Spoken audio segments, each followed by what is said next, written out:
some chefs say, research actually shows that if you spend more time around the table, you eat less calories and less food. So why not invite some friends over for a dinner that you can prepare in advance and that's easy to do?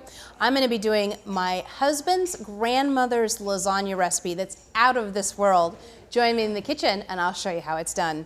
We're going to start by making our own homemade tomato sauce. Now, this doesn't take hours to cook. It's actually really quick, about 15 minutes. So to start, I'm going to use a little bit of 5% lean ground beef because I think it gives a nice flavor, but without adding too much fat.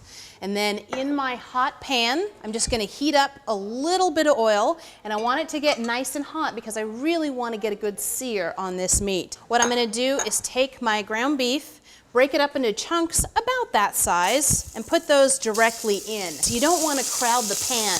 If you do, what happens is the ground beef ends up steaming in its own juices, which is fine, but it's not going to taste very good. So let this sear without stirring for about 2 minutes. Then, once I'm ready to stir, I'm just going to flip the pieces over and let them sear for another 2 minutes. Now that we've got a nice sear on our beef, then I'm going to start breaking it up into maybe about 1/8 inch, 1/4 inch pieces. And then I'm going to continue cooking this until it's nice and brown. Okay, that looks pretty good. Let's go ahead and put in our onions. So those go directly in. I've also got a little bit of garlic in there too. So we'll just stir those around, and we're going to let our onions color as well. So I'm going to cook this probably for another 3 to 4 minutes. Now that our onions are starting to brown, I want to deglaze the pan because we've got all those little burned bits on the bottom that are really tasty. I'm going to use a little bit of white wine. If you don't have white wine, red wine is fine. If you don't want to use alcohol, that's okay. You can use water.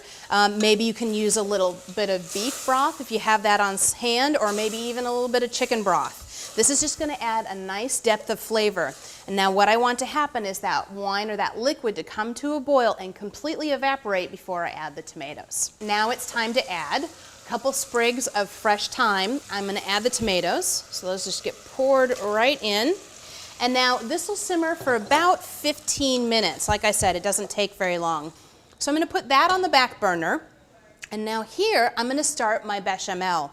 I've got my melted butter all ready to go, and then I'm going to sprinkle over my flour, and we're just going to toast the flour and the butter together until it smells like buttered popcorn.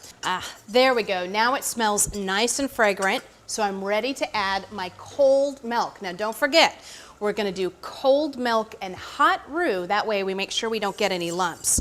So I'm just going to gradually whisk these in, and then we'll cook until the mixture is thickened, probably another 5 minutes or so.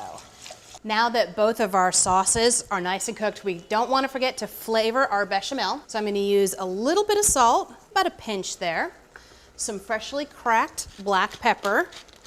There we go.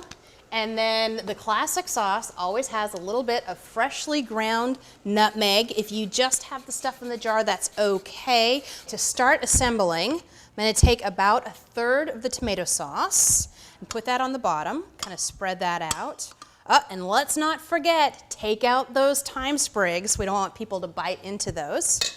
And then 2 lasagna noodles go on top. I'm using oven-ready noodles so that they cook and absorb all the sauces while we're baking them. So kind of press them down there into the sauce. Now we're going to add a little bit of our bechamel, so pour those over the noodles. That should be good. We don't want to use too much because we've got several layers to do. Kind of spread that around. Doesn't this look heavenly already? There we go. A little bit more tomato sauce.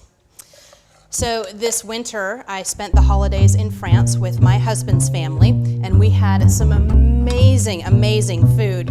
But the best thing that I had was my husband's grandmother's lasagna. She's been making this for many years, and I just thought this was so incredible.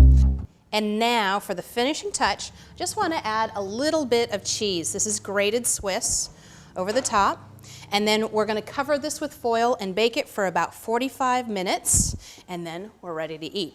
I wish you could smell how good this is. It just came out of the oven. Now, here's the bad news. Let it stand at room temperature for 30 minutes. You can't eat it right away. We wanna let everything set up. Then you can slice it into pieces and serve. Happy and healthy cooking.